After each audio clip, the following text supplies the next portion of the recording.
He goes, you have a brain tumor, and the hormones of your pregnancy is making it grow at an accelerated rate. Well, today we have Nate here with us, and Nate is going to share her whole birth experience. It involves a lot, but we'll pretty much get started. So you found out you were pregnant. Yes. So I was going to have a baby. And then I'm gonna have a baby. Yeah, so I found out I was pregnant. Everything, it was my first pregnancy, so I didn't really know what to expect outside of like just carrying things. Yes, but I was actively working and everything. Yeah. And then in the 7th month, okay, so I found out I had a baby, all that great stuff. And then, I figured out that her due date was supposed to be June 29th. So in the 7th month. Before you get to the 7th month, how was your pregnancy? Did you have morning sickness? Did you experience anything like out of the norm, or you were just like, I'm good? No, but no. So let me tell you something. Tell me, girl, tell me. Let me tell you something. So I find that it was pretty normal. Okay. But I ate a lot, but I'm a very petite person. Mm-hmm. I was disgusted by how much I had to eat food. I was going out to eat by myself. But what's wrong with that? No, self-love, and I'm here for it. But that's what introduced me to it, because no problem, I'm gonna go and dine in and eat. Like, I ate so much food. Yeah. But everything was normal. Eventually, as I got bigger, he's got bigger. Yeah, my feet started to stay huge. Yes, especially we're both petite. Yes, my thighs started to rub. My shoes couldn't fit. Plus I was still going to work every day, so I had to get up and get active and all of that stuff. So I thought everything was normal for the most part. Yeah, that's what I thought. Then you got to the 7th month. Yes, and then I got to the 7th month, and then I was working a job, like a staffing agency job, and then sometimes we would work from home. It was like a hybrid. This is before COVID hit. It was a hybrid. They'd make some people work from home in the morning, and then you can come work at night. Oh, that's pretty cool. Worst job ever. Okay, so honestly, out of all jobs in my life, probably top 2. Okay. But anyways, that's okay. So I was working from home, and this morning, I don't know if you've ever been in my dad's house before. No. So where the kitchen is, there's a small little table, not like a big dining table, maybe something that can fit like 4 people. Okay. And so I would set up there in the morning to do my work, because I was living in the basement. Mm-hmm. So I came up one day, and I noticed my dad was in the kitchen. He was off that morning, and he was cooking eggs. And I felt like I couldn't see him. I could see him, but I couldn't see him. But the distance was say, for example, I'm sitting at the table here. Yeah. Maybe where my dad was standing by the fridge is maybe where this wall is, or a little bit. So it's not, I should be able to see him clearly. Yeah. And it was in and out of focus, but it's the morning. I'm pregnant. Tired. I'm tired. I'm I'm trying to much of it. Not thinking anything of it. But now as I'm going through, even if I have those type of mornings, eventually my vision clears up where I can see. And I'm thinking this is odd. But I also worked in a min job where I'm actively, forget that I'm on the phone, I'm actively on the computer in Excel sheets, so that strain on your eyes. Yeah. So I'm not saying anything to my dad, but I'm doing a little can I see what's going on? So maybe by 4 hours into the shift, I was just okay, this is not normal. I think there's something going on here. So I call my family doctor and I say, I'm having vision problems. And he goes, express to me what you're seeing. I'm I'm not really seeing clear. I couldn't really explain it, but I'm not seeing properly. Was it fuzzy, blurry? It was blurry. Okay. It was almost it was losing. It was in and out of focus. Okay.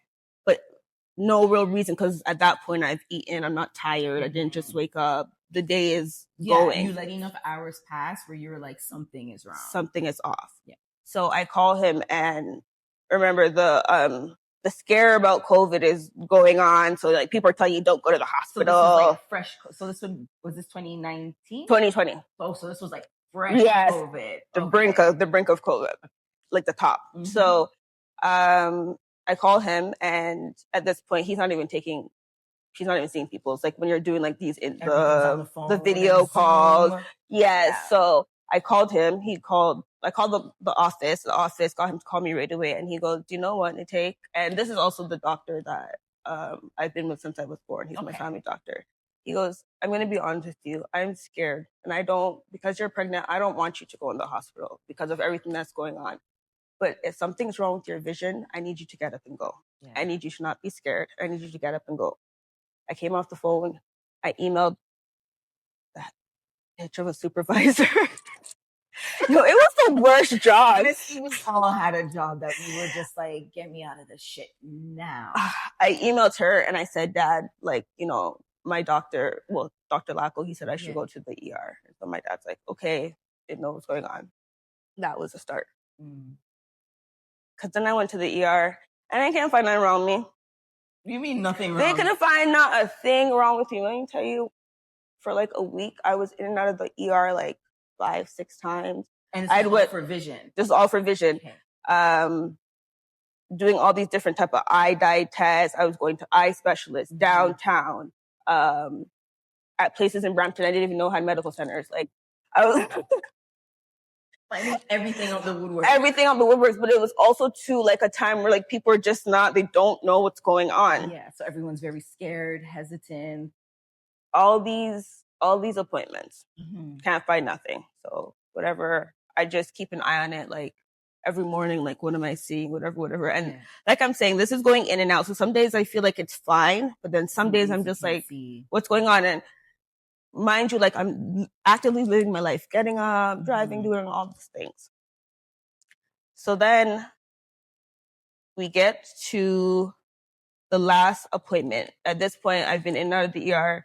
No one could find anything. No one know what's going on. They sent me to a specialist at, what's that hospital downtown? I did my surgery out of St. Mike's, but there's another one down there. I wish I could tell you, but you know, I'm very No, it's okay. I don't remember what it's called at the time, but they sent me there to a woman specialist. And what had happened was she ran whatever, I don't even know what test it was at this point. Someone's pregnant, I'm tired. Yeah, you're in and out of tests. Ugh. So she can't find anything. Okay. So once again, at this point, I've gone through this. They can't find anything. I'm tired. I'm always walking around with my backpack. No big deal. So I go and sit out there and I say like, okay, I got to wait for someone to come pick me up. So she says, okay, I'm so sorry you couldn't find anything. And I'm sitting out there. But at this point, I'm waiting. I don't remember if it was my sister or my dad for them to come back for me. And there's not a lot of other people in that space waiting. And maybe there's like 1 or 2 other people. And she calls me back into her office. And she goes, I have a friend that's not working right now. He deals with things that are like around the brain. Maybe what you're going through is like a brain thing. She's like, let me call him. She's like, sit down. She calls him. He picks up. He says, hey, what's up? She's like, hey, I know you're off, whatever. He's like, no, I come back to work next week. What's up? He's like, I have a patient here. She's been to the ER several times. We can't find anything wrong with her. She's 7 months pregnant. Maybe you can take a look. He asked, like, do you have her paperwork? Do you have any reports from the ER? Send me everything. He's just like, I'm off for the weekend, but I'll be back on Monday. Send her in on Monday. Okay. So at this point, I'm like, okay, another appointment. Great. I go into this appointment and I meet this man. His name is Jonathan. He's a neuro-ophthalmologist. Okay. And he goes, so I read your file and stuff. And he's just like asking the same questions like you kind of asked, like anything, how was your pregnancy? Everything normal, this kind of stuff. And I was letting him know everything. And the only thing that struck him as odd is he's just like how swollen my feet were getting already. He was just like, that's very, very odd. So without telling me anything and like hearing the rest of my story now that he's met me, he's just thinking, he's like, I think it'd be one of 2 things, but I don't want to mention any of them. I'm going to put you for the ultimate test. The only thing you haven't done at this point, because I've done CT scan, eye dyes, everything. It's an MRI. He goes, he does the MRI. And then he's just like, do you mind just like waiting around or whatever? Because he's like, it'll take a couple of hours, but he did it emergent. So he wants the results, right? He wants the results before I go home. Yeah. So I wait, keep myself busy. At this point, I'm still always walking with my backpack. I don't know why. I think it was the stress of that job. Anyways. That damn job. I think it was the stress of that job. So I have my backpack. So I'm always like, okay, I keep myself busy. I don't care. And he comes back and then he calls me back into his office and he goes, it's exactly what I thought it was. And he goes, you have a brain tumor. And the hormones of your pregnancy is making it grow at an accelerated rate. So hold on. So they did all these tests, CT scan, like you said, eye dye, but they couldn't locate the brain tumor. But that's because they were only focusing on your eye. Yeah, on my eye, and my issue was it was in my brain. Yeah. Yes. So the MRI showed that I had a tumor that was pressing on my left optic nerve. I don't know. We don't know how long it was there, but it was growing at that rate because I was pregnant, like the pregnancy hormones. And at this point, he wanted to do emergency surgery because there was fear of losing the vision in my right eye. Yeah. So at this point, it was like preservation of what I did have. Yeah. But what was happening, like I said, it was like blurry, but I was seeing some days and I wasn't. Yeah, it was in and out. On and off. Yes, but he's like, you have a tumor, non-cancerous. But yeah, and then he's just like, he worked out of St. Michael. So he's like, do you mind just like staying behind? I'll meet you like on the maternity floor or whatever. That was April 22nd. I left the hospital May 11th. You left the hospital May 11th. With my baby out of me 2 months early. So, okay. And vision gone in my left eye. Okay. So COVID came April. So COVID happened in March. You went to the hospital in April. So you were dead COVID number 1. So how was that? Before we even get into the details, how was that? Were you able to have people in there with you? Were they very like, was your child's father able to come? You know when people say like, you had to be there to get it. Like, what a time to be alive. Yeah. No visitors. Ever. No visitors. Watching people literally put on hazmat suits before they come in, as they come out. I've never been hospitalized for anything before, so that experience just alone, like I've always visited people, but I've never had it. So the hospitals will quite quiet when you don't have anything going on except for the sick and the healthy trying to fix the sick. And so there was just so much things that you noticed because nobody was allowed to have visitors. There's nurses that weren't even willing to go get food downstairs because your parents sent you cooked food, because everyone knows the hospital food is garbage. But it was just that whole experience. So let me go back. So he's just like, do you mind staying on with you on the floor or whatever? This was April 22nd. So I'm on the mat floor, just like, what is life? Like, just, I don't even know what's going on. But listening to what they're saying, they're monitoring me. In those couple of next days, I do another MRI, like an ultrasound to see that the baby's good, do like non-stress tests for the baby, all this kind of stuff. So they finally get a date for the surgery. So what took so long was because this tumor is growing daily, basically. So because it was COVID, you couldn't just have surgeries. Everything was shut down. So you had to wait, but they could push it through if you had proved that if the person didn't get the surgery within, I think it was like 48 hours, it was detrimental to their well-being, or they could die. Yeah. And so, of course, my neurosurgeon and my neuro-ophthalmologist was just like, she needs this. She's pregnant. We need to go ahead and do this. Yeah. So I was supposed to actually do it for the 27th, and it got pushed a day, and I ended up doing it on the 28th. That whole time that I was in there, I don't want to say it's awful, but that's just the kind of backbone and skin I have. But it wasn't pleasant. Yeah. Like, imagine you not knowing what's going on, and you can feel the fear off of the person that's taking care of you. You literally could see that they're scared. Do you think they're scared because they don't know the result of what's going to happen? Or do you think that fear is entirely COVID? They don't really know what's wrong with you and they don't want it on them? I think it's a mixture of both, because regardless of how people felt about COVID, these are people that were actually working in hospital. People were dying. Yeah. People were dying. They weren't able to be at home with their loved ones. Yeah. They were here taking care of us. And every day there's a new protocol coming up. Like, got to wear this mask, and now this got to do. So they're just rolling with the punches while people are over here, being devastated. You can't have any loved ones, so they feel even that extra weight of forget just caring for them, but being there for people because there's no one. All you have. Yeah. So it was just like kind of weird in that sense, and really unfortunate. Like I said, because it was less busy. Like, you didn't have the cafeterias open and stuff. Like, it was really, really quiet, so you could see. Wait, all the cafeterias were closed too? Oh, I didn't know that. So what were people supposed to eat? That's why they were bringing food from the house. They still had the breakfast at certain times, but you couldn't just go and help yourself. Yeah. At a certain point, they stopped allowing people to use the vending machines because vending machines and stuff that need to be changed, and people weren't allowed to come in and change it. Like COVID was a time. COVID was a time.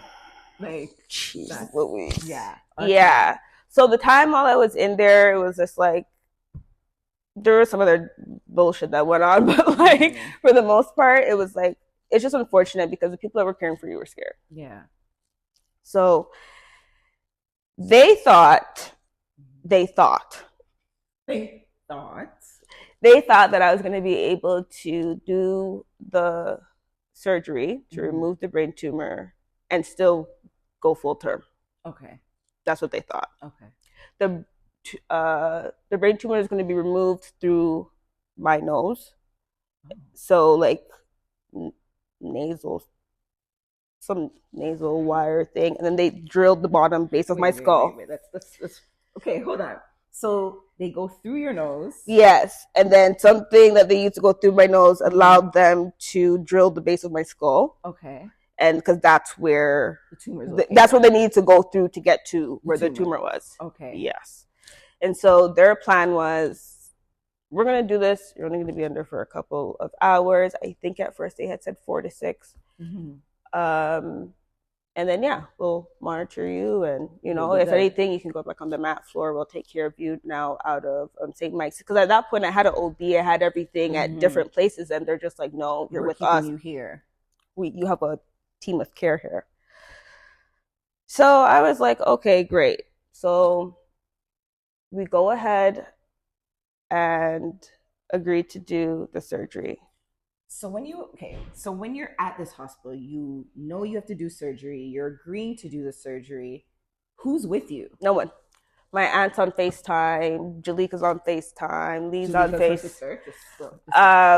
Lee, which is my sister's wife, is on FaceTime. My aunt is a nurse, so she kind of like was almost like, say I had a team of like 6 healthcare professionals, like my aunt was number 7. Yeah. And they knew to go through her to everything, but phone calls. Dad, not there either. Phone calls. He wasn't allowed. He was denied access on many different times. I don't even want to say what he went through. It was awful. A lot of that stuff I had to hear after when I came to. Yeah. But nobody. I wasn't allowed to have anybody. I'm going to jump ahead for a second, but the only time I was allowed to have somebody was after the surgery. I wasn't doing well, and they allowed my aunt to come in because they needed to do something and they needed to sign off on it, but I couldn't. So they needed someone else to come in. Wow. Okay. But so yeah, you find out you're having this surgery. They book it for the 28th. For the 28th. Okay. So I go ahead. I have the surgery. It's supposed to be under. Everything's supposed to be good. No, I'm under for almost 12 hours. And you were supposed to be under for 4 to 6 hours. 4 to 6 hours. I still have my in me. That's too long. They're doing what they can. They're not able to get all the tumor, and the part of the tumor they weren't able to get. My neurosurgeon said that 1, we were under too long, and 2, he didn't want to risk it because it wasn't like it was a risk. He's like, if we one wrong move and we would have lost both of you, and that wasn't worth it. He had gotten the majority of it, closed it up, but I heard my family wasn't being notified and stuff like that because we were told prior to 4 to 6 hours. But now I was there. They're not hearing from you. Everyone's worried. Yes. So I'm in there, and okay, so I'm out. I immediately get put into ICU, and I'm there. And you're still at St. Mike's. I'm still at St. Mike's. Okay. I come out. I immediately put into ICU, and we're going into the next day now. This is the 29th. This is the day she's born. So I developed preeclampsia and hypertension. My body's shutting down. I'm in ICU. I remember vaguely like the nurse, because when you're in ICU, you have a 1-to-1 nurse. I remember her saying things, and like, you know, you can tell someone's worried, but you don't know why they're worried. Yeah, but you can see it on their face. Yeah, and I'm so weak at this point. I think I'm only really eating ice because I was intubated, so like my throat is sore and stuff like that. And so my body was failing, and so they're just like, okay, we need to get. They're like, we need to get the baby out. Yeah. They brought I'll never forget. They brought the nurse that was my one-to-one brought a piece of paper to me. I remember her explaining it, and it was basically saying we need to take the baby out, but we can't do that without you signing off. I remember taking the pen, signing. I remember her taking out the paper, looking at the attending person that was with her, and she did this. So at that point, now, like after the fact, I realized like whatever I did wasn't legible. So yeah, so they wanted to put me in right away, but legally they couldn't. Yeah. That's when they called my aunt. My aunt lives in Ajax, St. Mike's is downtown. That's when they called my aunt, and I guess she does whatever she needs to do, and then she gets her right away, and then she signs off on it. And so at I think, I don't know, like 1, 2 in the morning, once it was cleared, they put me for an emergency C-section. Okay. Was the emergency C-section because it was entirely because your body was failing, so they needed to take baby out? But before that, she was fine inside of you. Before the surgery, yeah, she was fine. Like all her checkups, all her like all that stuff you do prior to, nothing was wrong. Yeah, both of us were perfectly fine until I started to see my vision decline. Like there was no like anything like, oh, you're a little bit underweight or you're a little bit whatever. Even when they did find out that it was a tumor and they did test on her to make sure everything was okay, she was still okay. Okay. Yeah. So they did that, but mind you, I'm only 7 months. So my baby, and I hear this after the fact, I remember being wheeled into the C-section, and then they give you something that makes you feel like your body's on fire and you might be going to hell. She said you might be going to hell. Ooh, I'll never forget that sensation. And then, no, literally, like you feel something. And then Amaya was only 2.6 pounds. Wow, tiny. 2.6 pounds when she first came out. She was not breathing. They had to do like, I remember the doctor showing with his finger, and he's like, my finger was too big. We're just doing like little. Did that 20 times before she took her first breath. And I just kept doing it and doing it and doing it. But one thing about Amaya, once I got a little girl to breathe, she kept going. She kept going.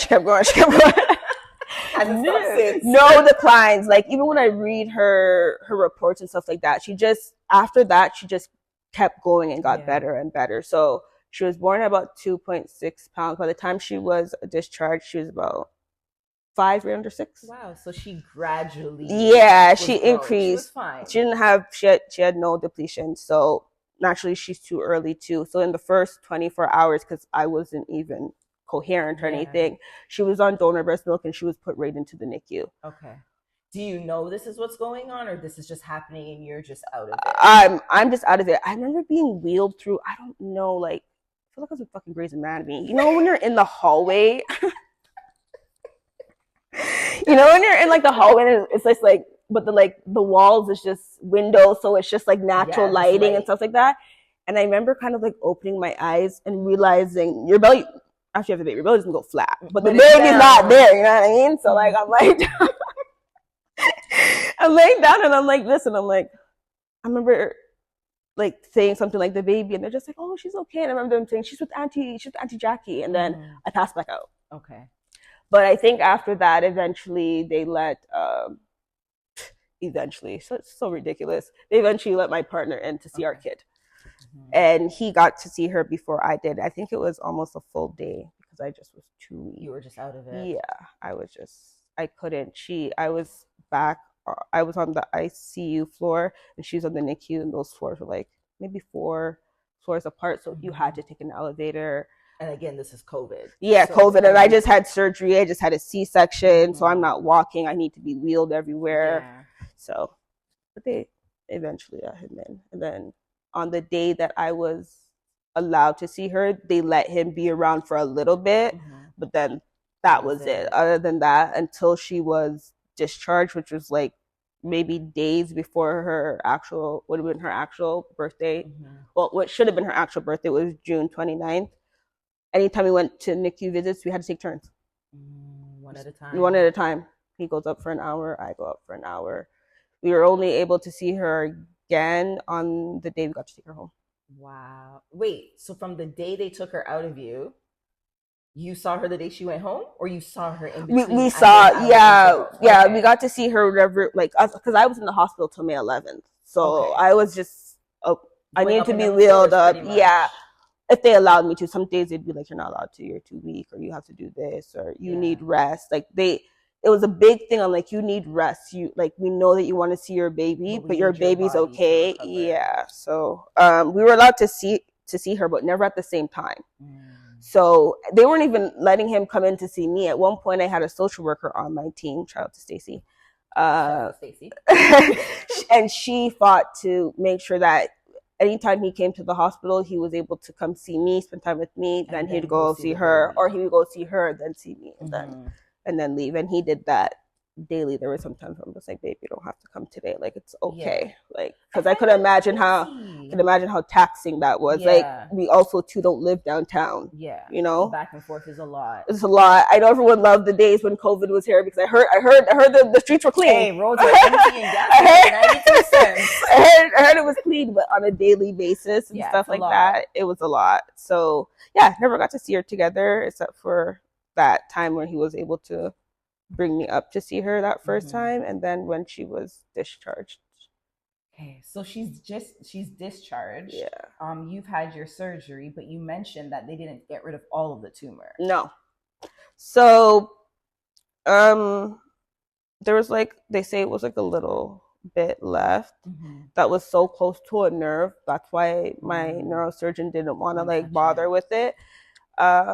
So before the surgery and all that good stuff, like, I was seeing, some days it was great, and then some days it's just like, man, like, I can't get my fucking eye to focus, right? Oh my God, sorry. It's okay. Like, I can't get my eye to focus. And then after the surgery, it was blackout. What do you mean? Like, the eye was gone? Blackout. Blackout. I could not see out of my eye at all.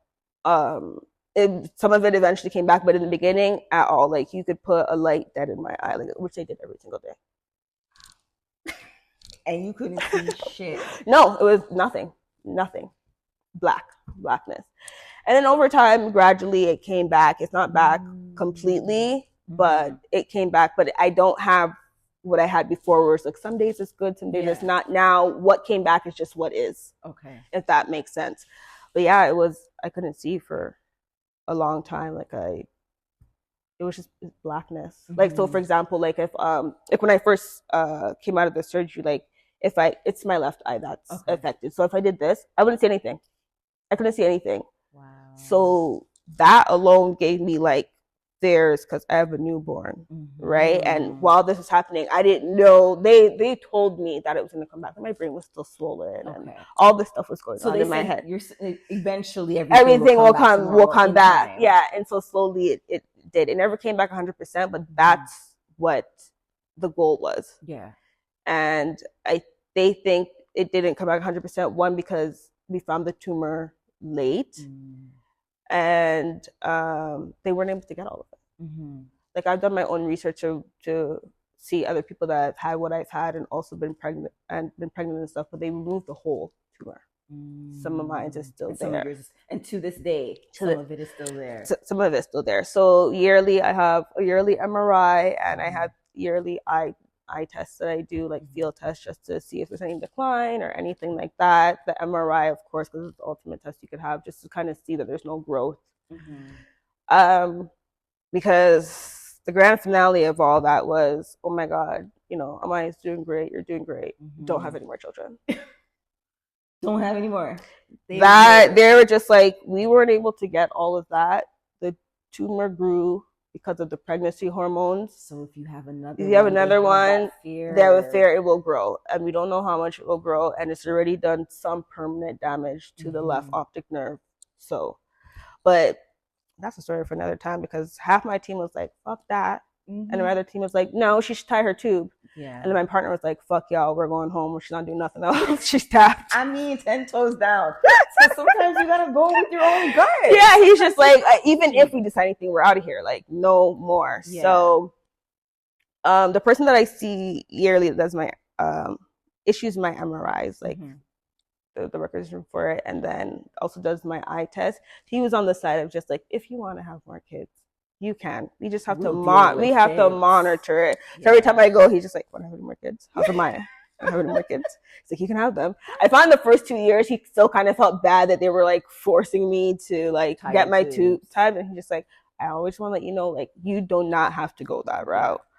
And I think you need people like that, because the quick fix is always going to be like, tie your tubes and you're done. Yeah. Right. Whereas, like you said, like, or like he said, we know what the issue is. So at least if you do get pregnant, we can literally watch you from day one and make sure that you're okay. Yeah. And then also too, he's just like, she's so young. So her first child, it's his first child. Like, what if they wanted to grow a family? Like, this happened, but we shouldn't just cap them at that. So it was nice. And like I said, it wasn't just like one, like there was like 6 people on my team. It wasn't just one against the other. It was like, it was literally like split. 3 of them are just like, no, the other 3 are like, no.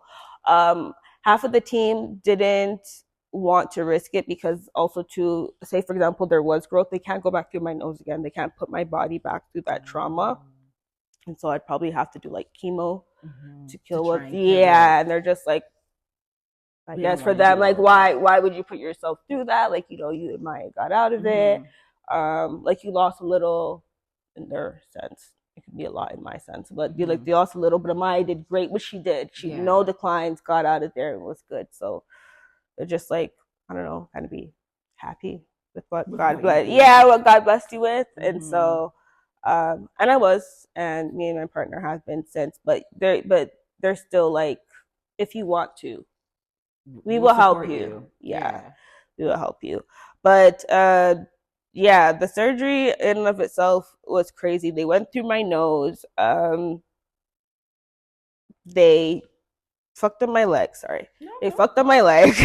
So they had to take all that stuff out of my nose, right? But to stuff my nose back, they took the fat out of my leg. I have this ugly scar. It has to be a man who did this. I was gonna say, girl, I've been on vacation with you and I didn't know. You know what? It has to be a man, because they slit my shit and stapled that shit closed. But you see my C-section cut?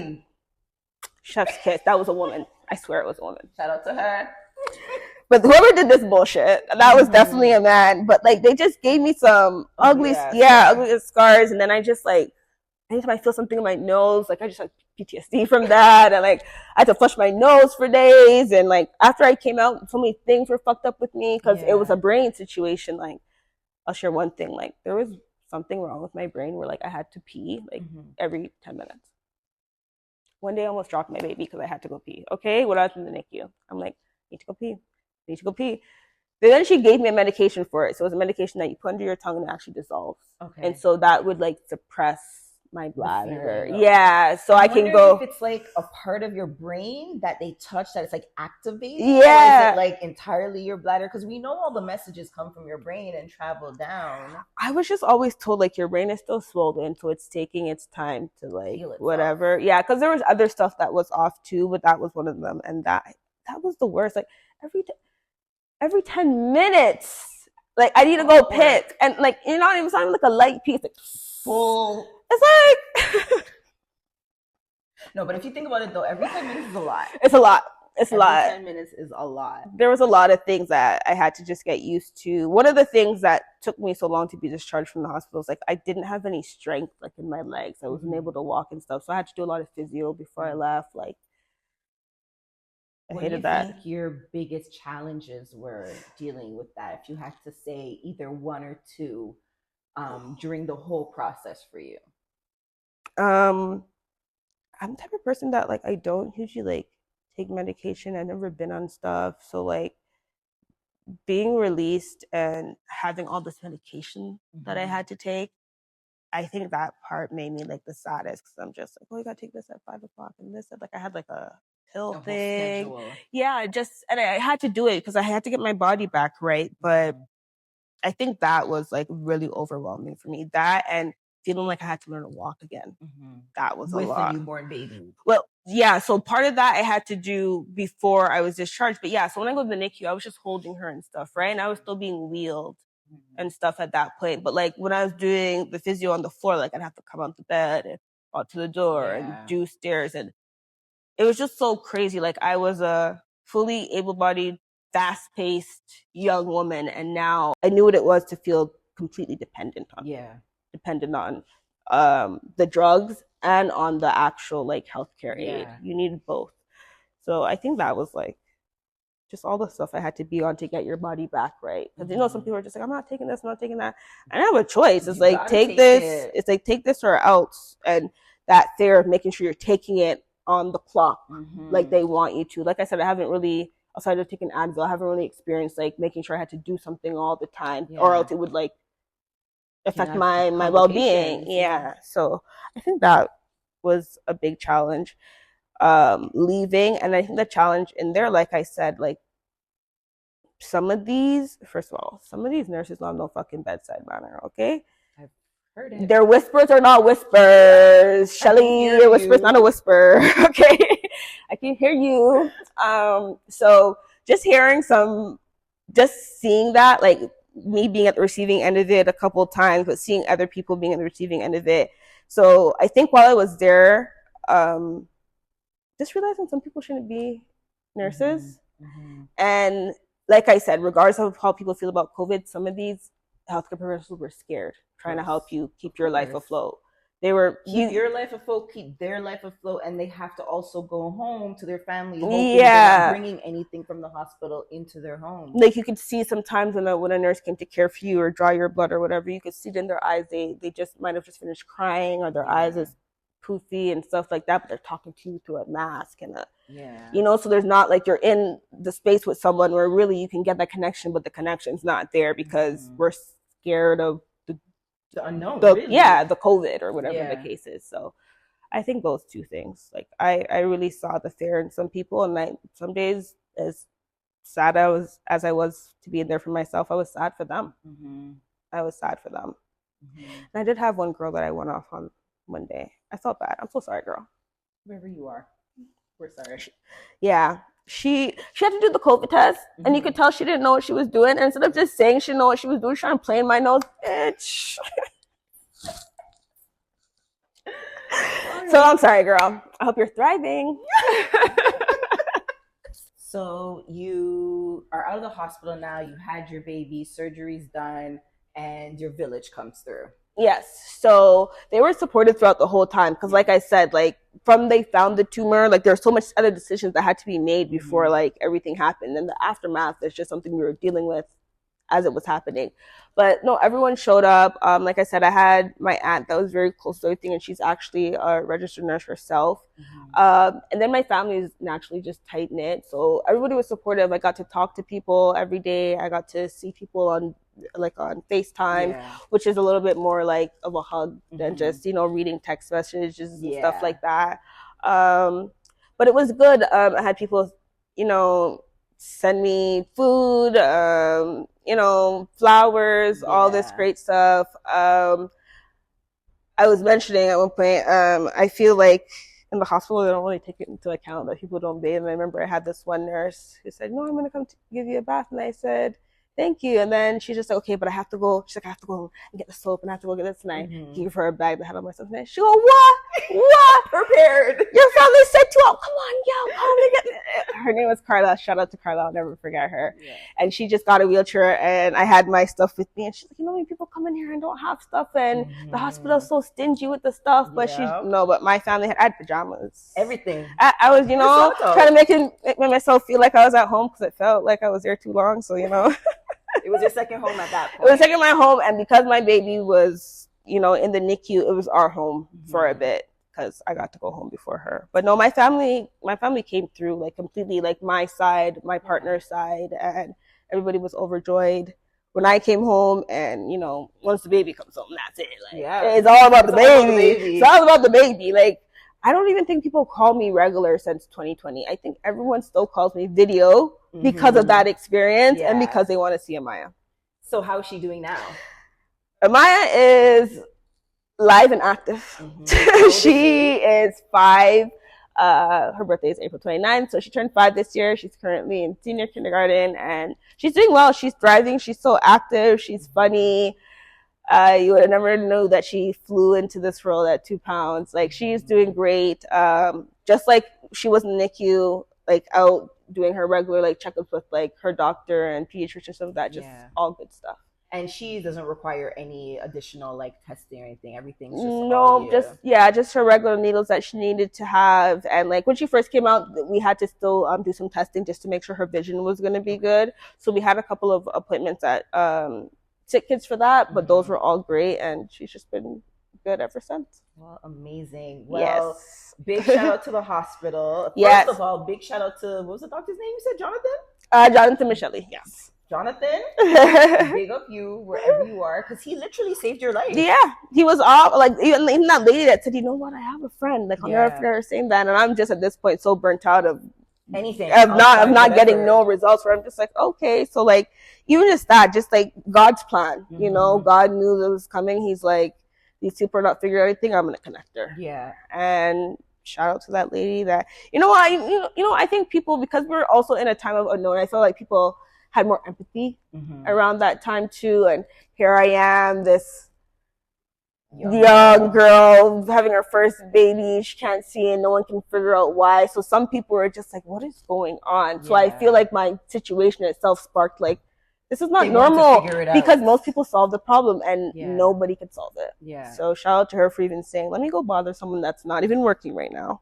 But I think he may be the one that be able to help. And look at him, he's just like, I'm off, but I start work next week. So, God's timing, and it all worked out. I'm glad everything worked out. I'm glad that the MRIs that you've been doing have been, I guess is the word, clean?